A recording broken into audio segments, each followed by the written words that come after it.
இந்த வரி குதிரைக்கு கூட வரி கம்மியாக இருக்குது. நம்ம மேலே போகிற வரி ரொம்ப அதிகமாக இருக்குது. நம்ம ரவுடிங்க இருக்காங்க, நேராக நம்ம அண்ணாமலையை பார்த்து கட்சியில் சேர்ந்து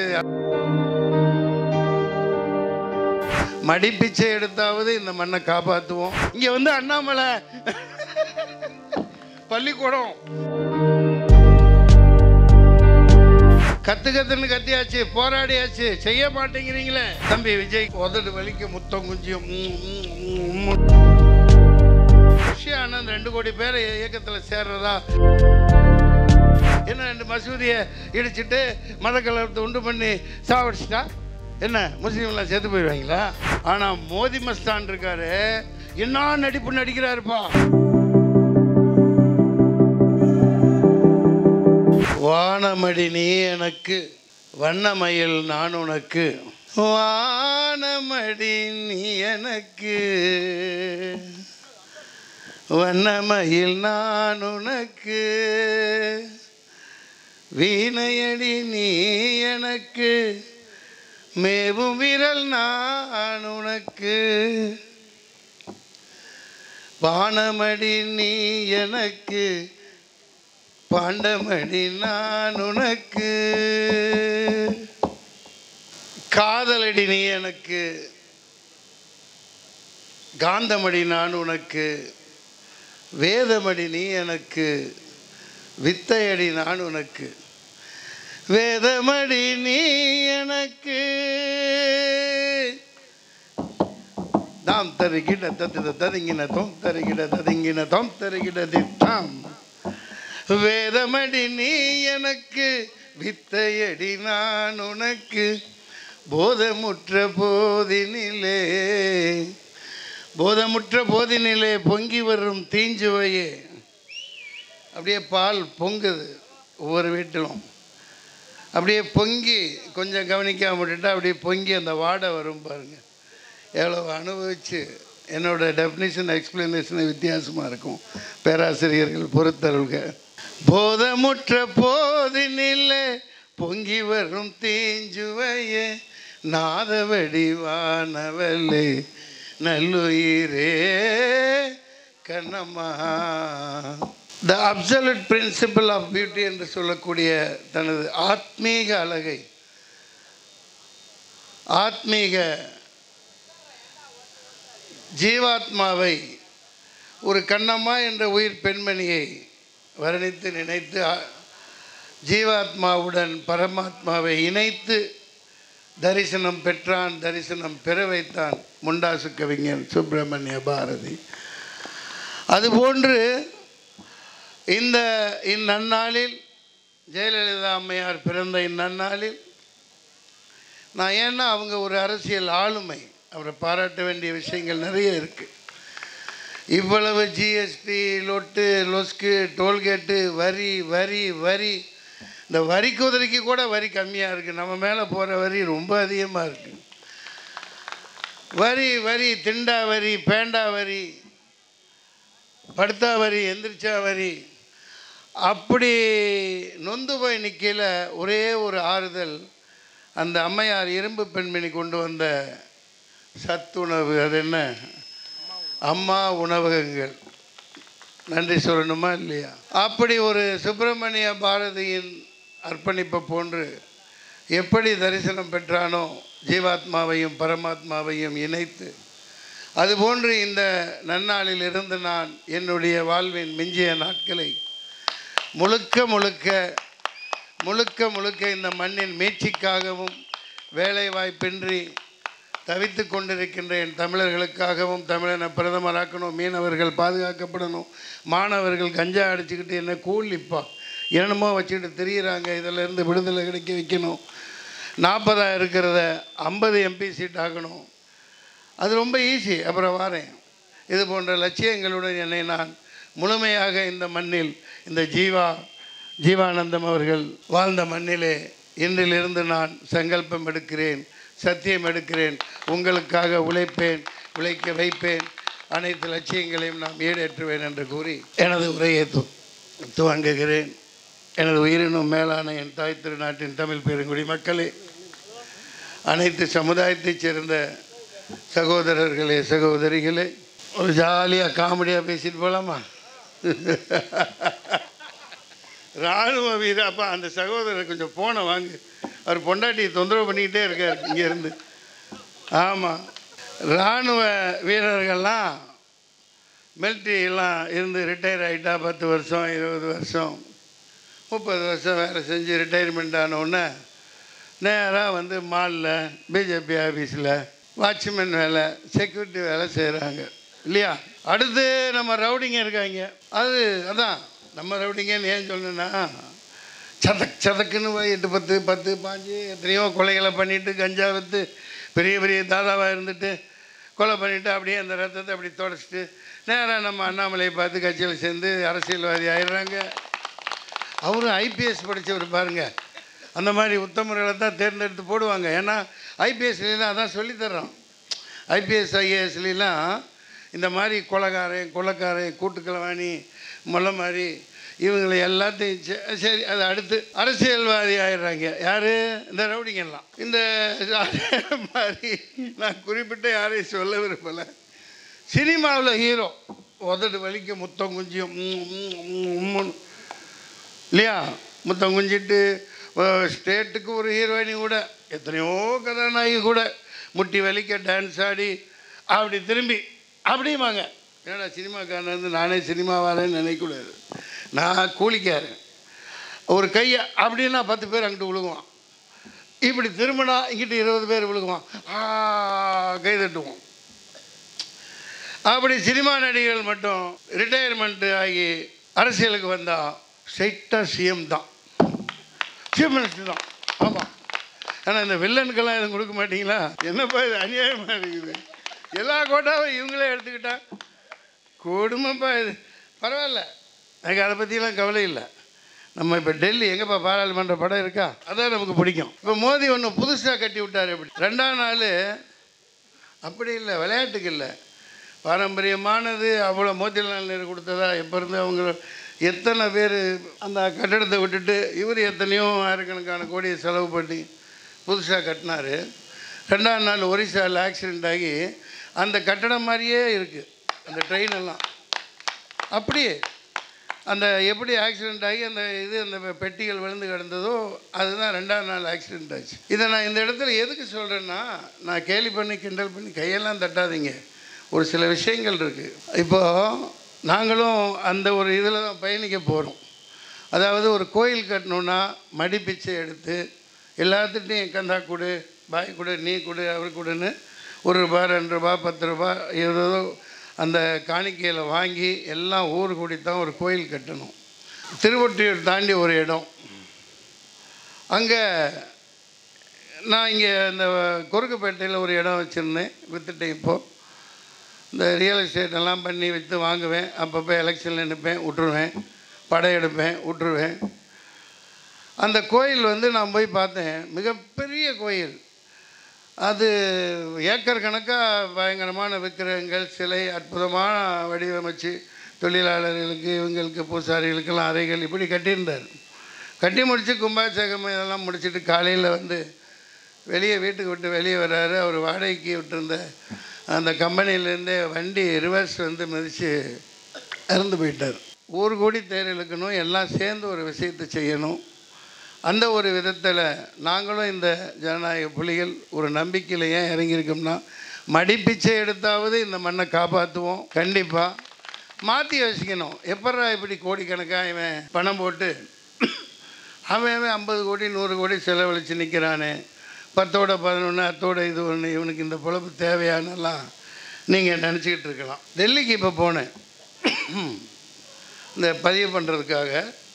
ஒரு 4 வக்கீல்கள் உள்ள டெல்லியில் இருக்கிறவங்க அது பண்ணிக்கிட்டு இருந்தாங்க. ஒரு பேப்பர் ஜெராக்ஸ் எடுக்க வேண்டி இருந்தது. ஒன்று தப்பாயிடுச்சு என் கையெழுத்து. தேர்தல் ஆணையத்துக்கு வெளியே போனேன். இப்படி தான் தள்ளி ஒரு பாய் இதர் ஜெராக்ஸ்க்கு துக்கான் கிதறேன்னு அவன் குத்த வச்சு உட்காந்துருந்தான். பார்த்தா இங்கிலீஷ் பட ஹீரோ மாதிரி இருக்கான், கோட் போட்டிருப்பாங்க. எல்லாம் குளிர் இல்லையா, அதனால பிச்சைக்காரன் கூட எல்லாம் கோட் போட்டு தான் உட்காந்துருப்பாங்க. குத்த வச்சு உட்காந்துருக்கான் இந்துக்காரு டெல்லியில். அவன் கக்கூஸ் போகிறானா சாப்பிட்டுட்டு இருக்கான்னு தெரியல, வாயில் எதையோ ஒன்று குழப்பிக்கிட்டு இருக்கான். ஜெராக்ஸுக்கு துக்கான் எதிரேன்னு எங்கேன்னு கேட்டேன். யா அழு அமுக்குமே வாழும் ராம்ஜி அவ்வளோ அப்படிங்கிறான். அடுத்த கடைக்கு கேட்டேன், ஜெராக்ஸ்கே துகான், இத்தனைக்கும் நிர்வாச்சான் சதன் தேர்தல் ஆணையத்துக்கு முன்னாடி இருக்கிற கடை. அவனுக்கு ஜெராக்ஸ்னா என்னன்னு தெரியல, ஜெராக்ஸ் ஏபிசிடி தெரியலப்பா. இங்கே வந்து அண்ணாமலை பள்ளிக்கூடம் தரையில்லை சரியில்லை, நாங்கள் வித்யோதயா பள்ளிக்கூடம் திறக்க போகிறாட விளக்கன்னீங்களா? டே எப்படி வச்சுருக்கானுங்க பாருங்க. டெல்லி எவ்வளோ பெரிய ராஜதானிங்க. எல்லா தெருவுலையும் அங்கே எல்லாத்த படிப்பறிவு இல்லாத முட்டா பசங்களாக வச்சுருக்காங்க. கொஞ்சம் பேர் படிச்சுக்கிட்டு இப்படி பண்ணிக்கிட்டு இப்போ தெரிஞ்சிட்ருக்காங்க. அதனால் இங்கே எல்லாம் பயங்கர பெரியார், நடேசனார், அயோத்திதாச பண்டிதர், ஜஸ்டிஸ், இப்படி நூற்றாண்டு காலமாக விழிப்புணர்வு ஏற்படுத்தி இந்த அளவுக்கு இருக்குது. இங்கே ரொம்ப கஷ்டம் ஜெயிக்கிறது. டெல்லியை ஜெயிக்கிறது ரொம்ப ஈஸியாக ஜெயிச்சுட்டு வந்துடலாம் உண்மையில். அதனால தான் அங்கே உட்காந்துக்கிட்டு குண்டு சட்டியில் குதிரை ஓட்டிகிட்ருக்காங்க. யாருக்குமே படிப்பு இங்கே வேலைக்கு வர்றாங்கல்ல அவங்களையும் பாருங்கள், ஒன்றும் இருக்காது. அவங்க போட்டா பஸ் ஜனாதிக்கு நல்லது. நான் கிண்டல் பண்ணுறதுக்காக நினச்சிக்கூடாது. ஓ மதம் உனக்கு, என் மதம் எனக்கு, லக்கும் தீனுக்கும் வலியதீன் இல்லையா பாய்? ஆமாம். அந்த மாதிரி நீ யார், அடுத்தவனை மதி. இந்த சகோதரத்துவம் மனிதனையும் போற்றி பாதுகாக்கப்படணும். நாங்கள் விளையாட்டுக்காக இங்கே நிற்கலை. இப்போது சகோதரர் சொன்னார் மோதியை தாக்கினார். ஒன்றும் என்ன நடக்குதுன்னே தெரியல. 2014 இவிஎம்மை வச்சுட்டு வந்து உட்காந்துட்டாங்க. 2019 375 கான்ஸ்டிடியூன்சியில் தகுதித்தம் பண்ணி உட்காந்துருக்காங்க. இங்கே ஒரு ஆள் எம்எல்ஏ ஒரு தடவை நின்னாவே அடுத்த தடவை போட மாட்டாங்க, வேறு முகத்தை பார்ப்பாங்க, போடான்னுவாங்க, மாற்றி போடுவாங்க. இவர் 3வது முறையும் பிரதமராகணும்னு நிற்கிறாரு. சரி, என்ன பண்ண முடியும்? யாரும் ஒன்றும் வாயே திறக்க மாட்டேங்கிறாங்களே. எதிர்கட்சிகள்னு எதுவுமே செய்ய மாட்டேங்குதே. கோழி கோவித்தான் சூரியன் உதிக்குதுன்னு ஒரு கதை தெரியுமா உங்களுக்கு? நீ ஓட்டு போட்டாலும் சரி போடாட்டியும் சரி அவன் எல்லாம் இங்கே குத்தி வச்சுட்டான். ஒன்றும் பண்ண முடியாது. என்ன நடக்குதுன்னே தெரியல. மிச்சம் இருக்கிறதுக்கு நிஜமாவே நடந்த மாதிரி காமிக்கணும்ல. போப்பா, நடந்த மாதிரி ஒரு பாலா பண்ணி எலெக்ஷன் நடக்கிற மாதிரி நடக்கும். நீங்கள் ஓட்டு போடுற மாதிரி போடுவீங்க. ஆனால் அதெல்லாம் உண்மையாக இருக்கு. எவனாவது கேட்க மாட்டேங்கிறாங்களே ஐயா. நானும் கத்தி போராடி போயிட்டேன். நேராக அவர் டெல்லியில் பார்த்தது அப்போ தான்.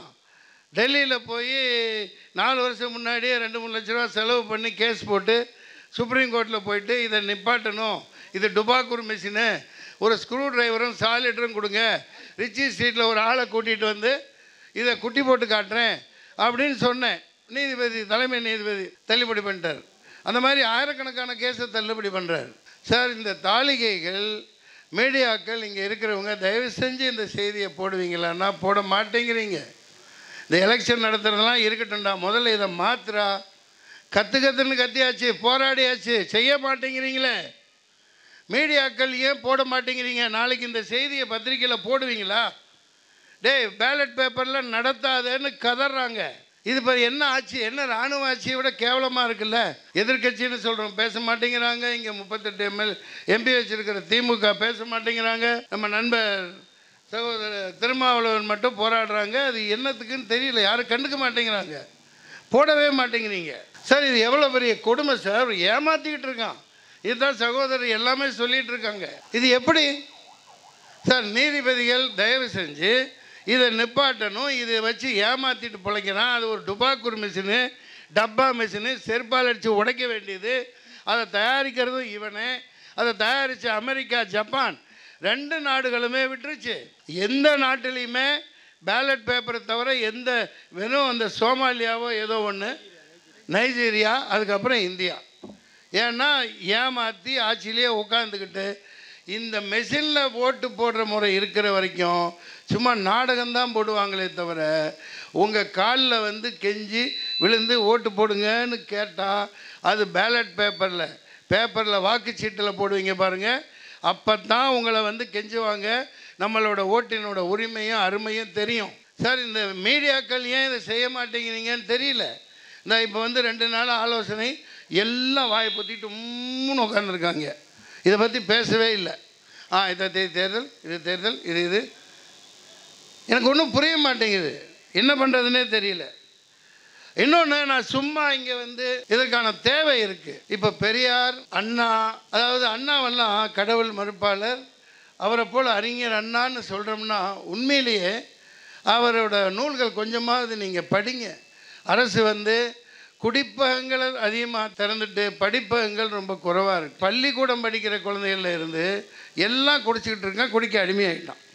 அக்னி குஞ்சொன்று கண்டேனதை ஆங்கொரு காட்டில் ஒரு பொந்திடை வைத்தேன், வெந்து தனிந்தது காடு தளல் வீரத்தில் குஞ்சென்று மூப்பென்று முண்டோ தீம் தருகிற தருகிறதோம் தருகிற தித்தான். இதை வாத்தியார் எப்படி சொல்லி கொடுத்தாரோ தெரியல. நீங்கள் அதை படித்தா தான் அதில் உள்ள பொருள் தெரியும். அக்னி குஞ்சொன்று கண்டேன், அதை ஆங்கொரு காட்டில் ஒரு பொந்திடை வைத்தேன், வெந்து தனிந்தது காடு. காடுன்னா தேகம். எவ்வளோ அற்புதமாக, எவ்வளோ அழகாக பாரதியாரோட ரொம்ப பிடிக்கும். அதே நேரத்தில் சில வேறுபாடு, கருத்து வேறுபாடு இருக்கிறது வேறு விஷயம். அவர் எழுதின சிறிய கவிதை இது எனக்கு தெரிஞ்சு. எத்தனையோ நான் பள்ளிக்கூடத்தில் படிக்கலையே, ஏதோ அந்த புத்தகங்கள் படித்தனால தான் இந்த அளவுக்கு உருப்பட்டுக்கிட்டு தமிழ்நாடு இந்த அளவுக்கு இருக்குது. எங்கள் அண்ணன் முகமது அலி அண்ணன் இருப்பார், சினிமா மெட்டிலேயே பாட்டு பாடுவார். வண்ணத்தமிழ் பெண்ணொருத்தி என்னருகில் வந்தார், வானரங்கள் கனி கொடுத்து மந்தியுடன் கொஞ்சம் குற்றால குறவஞ்சி மந்தி சிந்தும் கனிகளுக்கு வான்கவிகள் கெஞ்சும். படிக்க வைக்க மாட்டேங்கிறீங்க. படித்தா அவ்வளவு படிப்பில் இல்லாத போதையா குடிப்பில் இருக்குது. பொண்டாட்டிக்கு ஒரு மல்லிகைப்பூ, ஒரு அல்வா, அவங்களுக்கு பிடிச்ச ஒரு சேலை. இங்கே காஸ்ட்லியாக விற்றாங்கன்னா அங்கே வண்ணாரப்பேட்டை போங்க, பாய்ங்க மன்னிக்க, ஒரு 300 ரூபா 150 ரூபா 200 ரூபாய்க்கு அருமையான புடவை கிடைக்கும். வாங்கி கொண்டு போய் அந்த காசை அவங்களுக்கு கொடுங்க. அந்த மனைவியோட அந்த முகத்தை பாருங்கள், அப்படியே அந்த சிரிப்பு. அதில் வர்ற போதையை விட வேறு என்ன வேணும் உங்களுக்கு? ஒரு பச்சை குழந்தைக்கு ஒரு பொம்மை, சாதாரண அந்த கிளி பொம்மை, அதில் அதிகமாக கெமிக்கல் இருந்தால் தண்ணியை ஊற்றி கழுவிட்டு ஒரு 50 ரூபாய்க்கு அல்லது குறைஞ்ச விலைக்கு வாங்கி கொண்டு போய் அந்த குழந்தைகிட்ட கொடுங்க. அதை அப்படியே சும்மா கட்டி பிடிச்சி முத்தம் கொடுத்து அதை விளையாண்டுக்கிட்டே இருக்கும் பாருங்கள். அதில் கிடைக்கிற போதையை விடவா? குடிக்க வச்சு குடிக்க வச்சு குடிக்க வச்சு நாசமாக போயிட்டாங்க ஐயா. நான் இதுக்கு மேலே சொல்கிறதுல ரொம்ப நொந்து போய் இதை செய்கிறேன்னா, நான் 2 நாளைக்கு முன்னாடி நெய்வேலியில் கமிட்டான படம் முடித்து கொடுக்க போயிருந்தேன், கௌதமன் படம். அங்கே அந்த அம்மா பேர் பார்வதி அம்மா, அதான் அந்த செங்கேணி என்ன படம் அது, சூர்யா படம், ஜெய்பீம். அவ்வளோ வன்கொடுமைக்கு உட்படுத்தப்பட்டவங்க. நான் எதேச்சியாக நான் அவங்கள பார்க்கணுன்னு போகலை. அந்த ஊருக்கு பேர் வந்து முதனை. முதனைன்னா திருவண்ணாமலையில் ஏற்ற தீபத்துக்கு நெய் அனுப்பின ஊர் அந்த முதனை. அந்த கிராமத்தில் போனவுடனே ஆகா ஒரு பெரிய குளம் பார்த்தேன். இப்போ எப்போவுமே நான் கேரவனுக்குள்ளே போக மாட்டேன், போய் குளத்தடியில் உட்காந்துட்டு பாயை வச்சு உட்காந்துட்டு தான் மேக்கப் போடுவேன். போனால் அந்த பாயை ஒரு அம்மா இருந்தாங்க. இவங்க யார் தெரியுமா? இவங்க தான் அந்த பார்வதி அம்மானாங்க. அவரோட மகங்க 2 பேர் மூட்டை முடித்தோட புளியாமரத்தடியில் குடியிருந்துட்டுருக்காங்க. தாளிகையாளர்களே, இது கொஞ்சம் செய்தியாக்குங்க. இந்த நூற்றாண்டில் இவ்வளோ பெரிய கொடுமைக்கு உள்ளாக்கப்பட்டவங்க, காவல்துறை அராஜகத்தால் அது ஒரு உயர் சாதி ஒரு பிரிவினர்னு ஃபால்ஸாக கம்ப்ளைண்ட் கொடுத்து அதனால் பாதிக்கப்பட்ட படமே எடுத்துருந்தாங்க இல்லையா? சூர்யா தம்பி 10 லட்ச ரூபா கொடுத்துருக்கு. அது என்ன பண்ணிட்டாங்கன்னா, பேங்கில் இதாக வரவும் அவங்க அம்மா உங்கள் கையில் இருந்தால் பிடிங்கிடுவாங்க அப்படின்னோடனே 5000 ரூபா மாதம் ஈவுத்தொகையை வாங்கி அதை வாங்கி சாப்பிட்டுட்டு இருக்காங்க. 3 சென்ட் இடம் இருக்குது. இது வரைக்கும் வீடு இல்லாமல் நம்ம இருக்க முடியுமா? புளியாமரத்தடியில் வாழ்ந்துட்டு இருக்காங்க இந்த நிமிஷம் வரைக்கும். அந்த பார்வதி அம்மா சீரழிச்சப்பட்டவங்க, சீரழிக்க அந்த எவ்வளோ பெரிய கொடுமை பாருங்கள். இது மட்டும் இல்லை, இப்போ இவ்வளவு வாழ்க்கை மோதி அதை கட்டிட்டாங்க, இவர் இந்த கவர்மெண்ட் அதை கட்டுச்சுங்கிறீங்க. இளம்பிள்ளை அந்த ஊர் பயணப்பட்டு போய்கிட்டு இருக்கேன், கரூர் வரைக்கும், குமாரபாளையம், இளம்பிள்ளை இந்த பகுதியில் எல்லாமே இந்த செய்தியை கேட்குறதுக்கு கொடூரமாக இருக்குது. ஒரு கிட்னி யாருக்குமே இல்லை. கிட்னியை விற்று கடன் அடைச்சிக்கிட்டு இருக்காங்க. நெசர் தறிவாளர்கள் 3 லட்சம் தாரேன் 5 லட்சம் தாரேன்னு சொல்லி அவன்லாம் இப்போ அந்த அந்த அவனுங்களெல்லாம் என்ன பண்ணுறது? இவர் பாட்டுக்கு எடுத்து 25 மை காட். இப்போ என்னென்னா 25 லட்சம் கோடியை தூக்கி தள்ளுபடி பண்ணுறாங்க. நம்மள்கிட்ட வரியை வாங்கி வரியை வாங்கி ஏழைகள்கிட்ட எல்லாம் பிடிங்கி ஒரு கடனை வாங்கினா, வீட்டு மேலே கடனை வாங்கினா கதவு பிடிங்கிட்டு போயிடுறான். டிராக்டரை பிடிங்கிட்டு போயிடுறான். மினிமம் பேலன்ஸ் வைக்கிறேன்னு அங்கே பிடிங்கிட்டு போயிடுறான். அதைத்தான் நான் யோசித்தேன். சரி, இந்த அளவு கொடுமை நடந்துட்டுருக்கீல, இப்போ இந்த 25 லட்சம் கோடி சாதாரணமாக தூக்கி கொடுத்தா இந்த மக்களை ஏழைகளாகவே வச்சுக்கிட்டு ஏன் இருக்கான்? நாங்கள் இன்னொன்று இது இப்போ புஷ்ய ஆனந்த் 2 கோடி பேர் இயக்கத்தில் சேர்றதா செய்திகள் படித்தேன். பெரிய அமைப்பு இருக்குது. தம்பி விஜய்க்கு கப்பு தான் முக்கியம்னு இறங்க போகிறாங்க, அவருக்கு வாழ்த்துக்கள். நாங்கள் என்ன யோசித்தோம்னா, இந்த அறிக்கை வழக்கறிஞர்களோட இந்த குறைஞ்சபட்சம் 25 லட்சம் கோடியை தூக்கி நீ ஒரு பூர்ச வாக்களுக்கு கொடுக்குறீல, ஒரு பைசா பிரயோஜனம் இல்லாமல், அது ஏன் நம்ம 1 லட்சம் 2 லட்சம் இவங்களுக்கு வட்டி வாங்கக்கூடாது? நோ வட்டி, கடன் கொடுக்கணும். எதுக்கு கிட்னி விற்கிறான்? உணர்வு பூர்வமாக சொல்கிறேன், சத்தியம் மட்டும் சொல்கிறேன், சத்தியமாக அதை நடத்த முடியும். நாங்கள் உறுப்பினர்களாக சேர்க்க மாட்டோம். ஒவ்வொருத்தங்களுக்கும் 1 லட்சம், குறைஞ்சது 2 லட்சம், என்ன முதலீடு செஞ்சு வியாபாரம் செய்கிறவங்களுக்கு, உற்பத்தி செய்கிறவங்களுக்கு, வியாபாரம் பண்ணுறவங்களுக்கு, அதாவது அதுக்கு 4 பேர் பொறுப்பாக சாட்சிதாரன்னு வச்சுக்கிட்டு த்ரோட்டாக 3 கோடி பேருக்கு மேலே தமிழகத்தில் அதை பூர்த்தி செய்ய முடியும். அதை நாங்கள் செய்வோம், சத்தியமாக செய்வோம், ஆனால் வழிகாட்டுவோம்.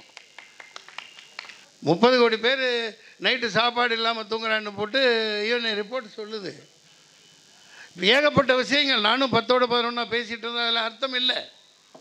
இந்த தேர்தலில் உண்டு இல்லைன்னு பண்ணணும், பார்த்துடலாம். இறங்குறதுன்னு முடிவு ஆகியாச்சு. எல்லாம் முடிவு போய்ட்டு உட்காந்துருக்காங்க. பணக்காரனே ஆண்டுக்கிட்டு இருக்கான், அவனே உட்காந்து மொத்தமாக தின்னுட்டு இருக்கான். நோட்டுகளை அனுப்புகிறேன்ப்பா, கொடுங்கப்பா, ஒரு பேனாவும் இதுவும் கொடுங்கப்பா. இங்கே கொடுக்காதப்பா, அவங்கள்ட்ட ஒப்பீனியன் எழுதி கேளு. ஐயா, நீங்கள் என்ன வேணும், உங்களுக்கு என்ன தேவை, என்ன செய்யணும், நாங்கள் எப்படி நடத்தணுங்கிறத நீங்கள் வெளி நடத்துங்க. கொண்டு போய் எல்லாத்துக்கும் கொடுங்க. ஒரு பேனா கொடுங்க, பக்கத்தில் உள்ளவங்களுக்கு கொடுங்க, கடைக்காரர்களுக்கு கொடுங்க, வேடிக்கை பார்க்குறவங்களுக்கு கொடுங்க. உங்களை ஒப்பீனியனை எழுதி அனுப்புங்க. ஏன்னா எங்கள் பொதுக்குழு இப்படி தான். நாங்கள் தன்னிச்சையாக இங்கே நிற்க வரலை. மீனவ பிரச்சனை இவ்வளவு அடி வாங்கணும், கேவலப்பட்டு நிற்கிறோம், தீர்க்க முடியல. மீனவ மானம் போகுது. இங்கே தண்ணிக்கும் தொங்கிக்கிட்டே நிற்க வேண்டியதாக இருக்குது. இதுக்கெல்லாம் தீர்வு ஒரு தமிழர்கள் சரியாக சென்ட்ரலில் உட்கார வைக்கணும். நான் சாதாரண இதில் தான் பேசுகிறேன். இதை ஒன்றும் இப்போ உதாரணத்துக்கு வீரமணி ஐயாவா, திராவிடர் கழகம் அப்படி அதோடு அமர்ந்துட்டாங்க. இப்போ ஐயா பெரியார் ஐயா, பெரியார் ஐயாவோட கபரஸ்தான் சமாதி எங்கேப்பா இருக்குது? பெரியார் திடலில் தானே இருக்குது பெரியார் சமாதி. அது தப்பு பண்ணிட்டாங்க. என்ன பண்ணோம்னா, அண்ணாவை மெரினாவில் புதைச்சதுக்கப்புறம் பெரியாரையும் கொண்டு போய் மெரினாலே புதைச்சிருக்கணும். அப்போ தான் அவர் என்ன பண்ணுவார், உள்ள நைட்டு தட்டி எடுத்து மண்டையிலே நொங்குன்னு அடிப்பார். அவர் கலைஞர் அடிப்பார். கலைஞர் இந்த பக்கம் எம்ஜிஆர் அடிக்க போயில அவர் வேணாம்ப்பா, நீ ஒன்றால் நான் கட்டேன், என்னால் நான் கட்டேன், வேணாம் நீ, அந்த மாதிரி நடக்கும். அப்புறம் இங்கிட்டு எம்ஜிஆர் இந்த பக்கம் திரும்ப ஜெயலலிதா அம்மா படுத்திருப்பாங்க, அம்மோ அப்படி. இங்கே போயிட்டு தாலியாக இருக்கும் போராட்டம். எதுக்கு தாலியாக இருக்கிற? எவன் பொண்டாட்டி யாருக்கோ கட்டுறான், உனக்கு என்ன? பெரியாரோட சித்தாந்தம் என்ன? அண்ணா அதாவது அறிஞர் என்ன சாதாரணமாக சொல்ல முடியாதுங்க. அதில் கரைச்சி குடித்த மிகப்பெரிய மேதைகள்லாம் இங்கே இருக்கிறாங்க. ஜனத்தொகை அடிப்படையில் கேட்டால் நீங்கள் நம்மெல்லாம் வலுக்கட்டாமல் குடும்ப கட்டுப்பாடு பண்ணின்னு கம்மியாக 2 நமக்கு 20 நாம் 20, அப்புறம் நாம் 20 நமக்கு 1, நாமே குழந்தை நமக்கேன் குழந்தை இப்படின்னு போனான்னா நாங்களாம் எதுவும் கேட்குறதில்ல. கொரோனாவில் வீட்டுக்குள்ளே படு, தள்ளி இரு, தனித்து இருன்னா அது எப்படி தள்ளி இரு தனித்து இருக்க முடியும்? கொரோனா பருத்தி எத்தனை பேர் சாவடிச்சானோ அத்தனை பேர் கொரோனா பருத்து ஆகிட்டே தான் போனோம். அது செயற்கையான ஒரு நோய் கொண்டு வந்தது. இந்த எலெக்ஷனில் அதை கொண்டு வர முடியாதுங்கிறதுனால இந்த மெஷினை வச்சு யாரும் சொல்ல மாட்டேங்கிறீங்க. நான் மேலோட்டமாக அப்படியே பேசிட்டு போயிடுவேன். அதாவது அதுதான் திராவிட முன்னேற்றக் கழகம், திராவிடர் கழகம் இவரெல்லாம் என்ன செஞ்சிட்டாங்கன்னா, பெரியார் இது அதான் சகோதரர் பேராசிரியர் ரொம்ப நொந்து போய் சொன்னார். அது பெரியாரை தாக்குறதுல 1% தவறும் இல்லை. அவர் செஞ்ச அளப்பரிய ஒரு டெடிக்கேஷன், அவருடைய அர்ப்பணிப்புக்கெல்லாம் போற்றப்பட வேண்டியவை. அதை முன்னெடுக்காமல் போயிட்டாங்க. அதான் பெரியாரை மெரினாவில் புதைச்சிருந்தா நல்லா மண்டையில் நொட்டு தடி எடுத்து போட்டுகிட்டே இருந்திருப்பார். என்னடா இப்படிலாம் பண்ணி வச்சுக்கிங்க, போங்கடா போய் பரப்புங்கடான்னு. பரப்பியிருந்தால் இவன் இந்த மாதிரி ஒரு மதவெறியை தூண்டி விட்டுக்கிட்டு இந்த மாதிரி பண்ணிகிட்டு இருக்க மாட்டாங்க இல்லையா? அந்த ஒரு ஆதங்கம் தான் ஐயா. ஒரு சாதாரண அமாவாசை, அமைதிப்பட அமாவாசை மாதிரி இருக்கிற மோடி அவர்கள் இல்லையா, இவ்வளவு பெரிய பொய்யை சொல்லி நாட்டாண்டு மதக்கலவத்தை ஏற்படுத்தி உட்காந்துக்கிட்டு 25 லட்சத்தை தள்ளுபடி பண்ணார். 7.5 கோடி சிஏஜியில் அவர் பிஏ ஃபண்ட்ஸுக்கு கணக்கே இல்லை. ஆனால் ஊழல் இல்லைங்கிறாங்க. அவரெல்லாம் சொல்லிகிட்டு இருந்தால் நிறைய மாளாது. அதை கிழிக்க வேண்டிய இடத்துல கிழிப்போம். இனிமேல் தான் சாட்டையை சொல்லக்கூடாதுன்னு நான் மலிப்பி போய்கிட்டு இருக்கேன். நல்லா புரிஞ்சுக்கணும். சும்மா காற்றுல சொல்லக்கூடாது இல்லையா? அதனால் எங்களுக்கு ஒரு தைரியம். இவ்வளவு பெரிய அட்டூழியங்க பண்ணிகிட்ருக்கீங்கள நம்மையே அடிப்படை மக்களுக்கு கொடுக்க வச்சு ஆட்டிகிட்டு போகிற கையை நீட்டிகிட்டு போனால் போடுற மகராசே போடுவாம்பாங்க இல்லையா? அந்த மாதிரி ஒரு 100 கோடி 500 கோடி 1000 கோடியை போடுறா அப்படின்னு பிக் இண்டஸ்ட்ரீஸில் போட வச்சு அது வட்டி கொடுக்கக்கூடாது, வாங்கக்கூடாது. 1 லட்சம் கொடுத்தா நம்ம உறுப்பினர்கள் அந்த 1 லட்சம் அப்படியே அவங்க 5000மோ 10,000மோ மாதம் கட்டணும். அதுக்கு எந்த வித பிடுங்கிறதும் பிடுங்கக்கூடாது. அது சாத்தியம். முதலாளிகளை வாழ வைப்பது அல்ல. உங்களோட உத்தரவு வேணும். இவ்வளவு நேரம் நீங்கள் எங்களுக்கு கொடுத்ததுக்கு ரொம்ப நன்றி. இப்போது என்ன 2 மசூதியை இடிச்சிட்டு மத கலவரத்தை உண்டு பண்ணி சாவடிச்சிட்டா என்ன முஸ்லீம்லாம் செத்து போயிடுவாங்களா? ஏண்டா டேய், இந்த சகோதரத்துவம் மனிதநேயம் போற்றி பாதுகாக்கப்படணும். அதுதான் ரொம்ப ரொம்ப முக்கியம். இந்த தேர்தலில் நாங்கள் பயங்கர வெறியில் இருக்கோம், கொலப்பசியில் இருக்குது ஜனநாயக புலிகள், the democratic tigers of India. இது ஏன் தேசிய கட்சியாக வச்சுருக்கிறேன் அப்படின்னா, இந்திய தேசியத்தில் தமிழனால தான் இந்த நாட்டை இந்தியாவை காப்பாற்ற முடியும். இப்போ திமுக காரங்க நம்ம ஸ்டாலின் முதல்வரை கேட்டுக்கிறோம்ப்பா, சபாநாயகர் யாருப்பா அவர்? அப்பாவும் இருக்கார்ல, அவரை பிரதமராக அறிவிங்க, ஒரு தொகுதியில் நிற்க வைங்க. அந்த தொகுதிக்கு நாங்கள் எல்லோரும் ஆதரவு கொடுக்குறோம்.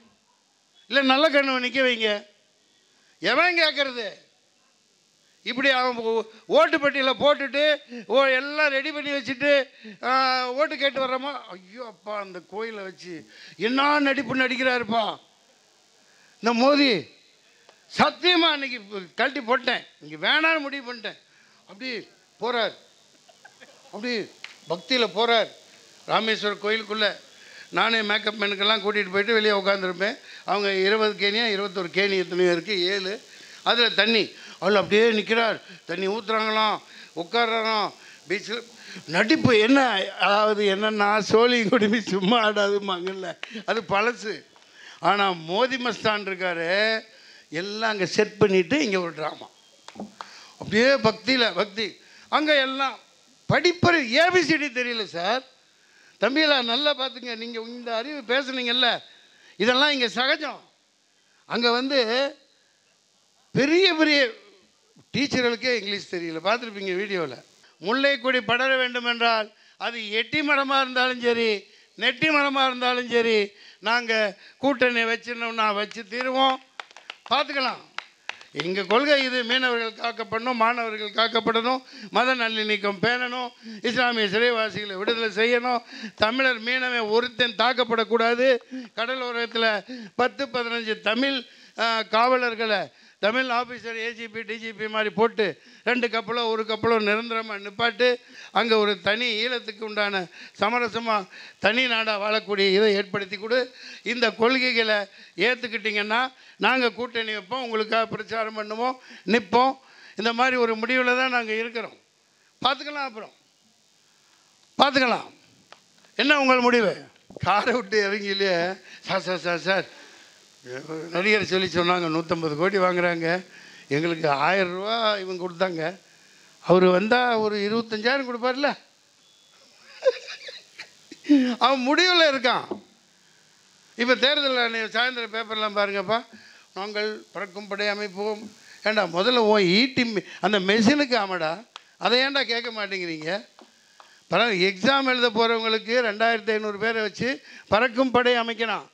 உன் ஹோட்டலுக்கா மெஷினை விடா, செருப்பால் அடிடா, அது டுபா கூடுறான்னு பத்திரிகைகள் போராட மாட்டேங்கிறீங்க. நீதிமன்ற ஜொமேட்டோ கேஸ் போட மாட்டேங்குது. ஏன் போட மாட்டேங்கிறீங்க? நான் தான் கத்தணுமா? உங்களுக்கு அதில் பங்கு இல்லையா? ஜனநாயகத்தின் 4வது தூண்களா நீங்கள் இல்லையா? அதுதான் எங்கள் கேள்வி.